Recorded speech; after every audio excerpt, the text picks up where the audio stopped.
Let's talk about galactose metabolism. Galactose mainly comes from our diet, either through breast milk or formula, and it can also be produced endogenously.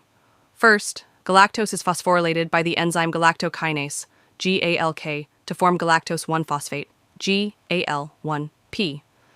From here, galactose 1-phosphate reacts with UDP glucose in a reaction catalyzed by galactose 1-phosphate uridyl transferase, GALT, producing glucose 1-phosphate and UDP galactose.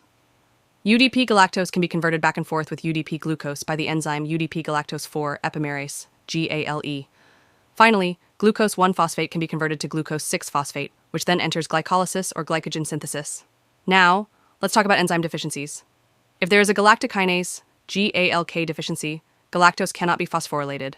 This leads to an accumulation of galactose, which is converted to galactitol by aldose reductase.